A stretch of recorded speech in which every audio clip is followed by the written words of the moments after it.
The Lord be with you. Sissy and I went on vacation. We always go to Lake Junaluska, and we were so excited.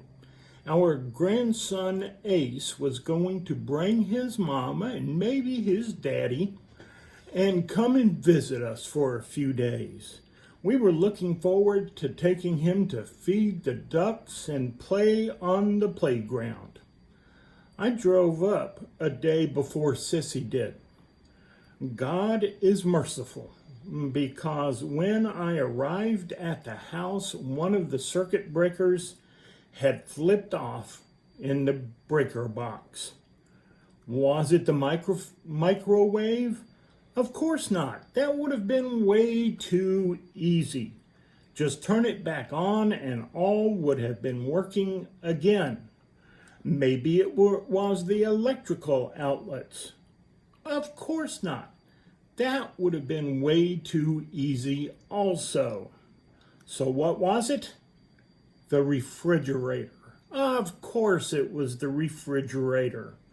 I opened it up to put some food in there that I had brought with me and almost fainted from the smell.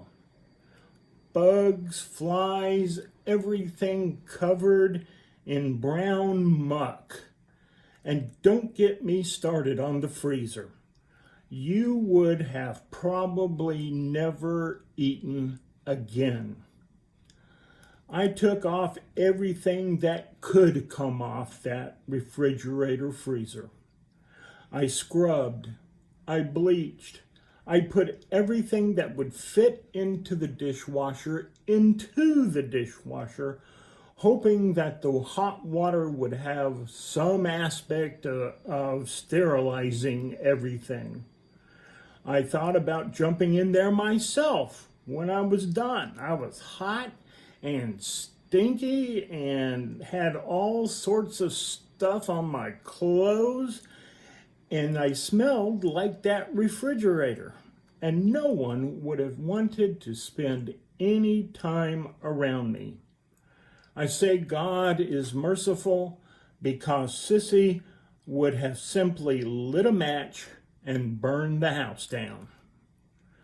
Now multiply this tragic tale of the rotten refrigerator by a few 100,000 as I tell you about the Pelicano. The Pelicano is the world's most unwanted ship. Since 1986, she has been the hobo of the high seas. No one wants her. Sri Lanka doesn't want her. Bermuda doesn't want her. The Dominican Republic turned her away. So did the Netherlands, the Antilles, and the Honduras. The problem is not the boat. Though rusty and barnacled, the 466-foot freighter is seaworthy. The problem is not the ownership. The owners have kept the license current and paid the taxes. The problem is not the crew. They may feel unwanted, but they are efficient. So what's the problem? What is the reason for literally years of rejection?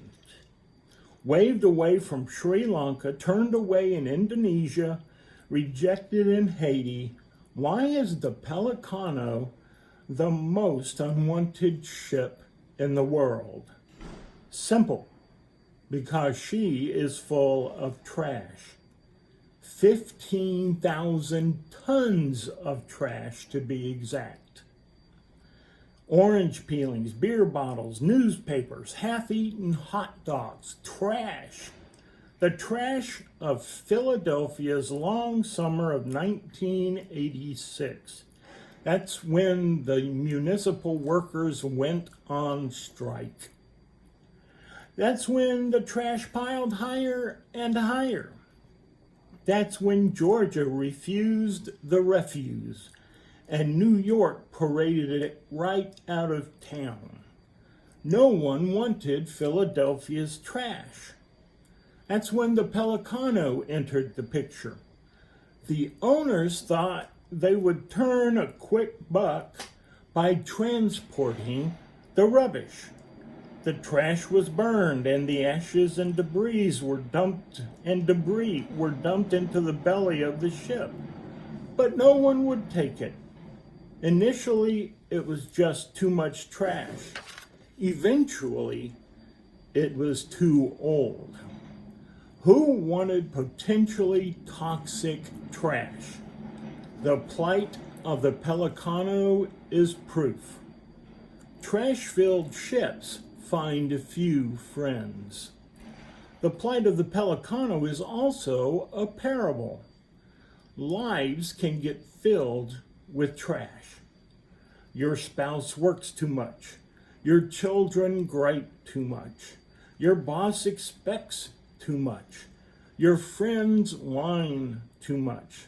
The result? Trash. Load after load of anger, guilt, mistrust, pessimism, bitterness, anxiety, bigotry, deceit, impatience. It all piles up. And since Max Lucado is responsible for most of this devotional, let me tell you how he concludes the continuing saga of the Pelicano. He says, trash affects us. Trash affects us. Today's jealousy is tomorrow's temper tantrum. Today's bigotry is tomorrow's hate crime. Today's anger is tomorrow's abuse. Today's lust is tomorrow's adultery. Today's greed is tomorrow's embezzlement. Today's guilt is tomorrow's fear. Today's thoughts are tomorrow's actions. That last one should be quilted, painted, carved in wood and stone, and prominently displayed in every home. Today's thoughts are tomorrow's actions. Gotta go. It's time to take out the trash. Amen.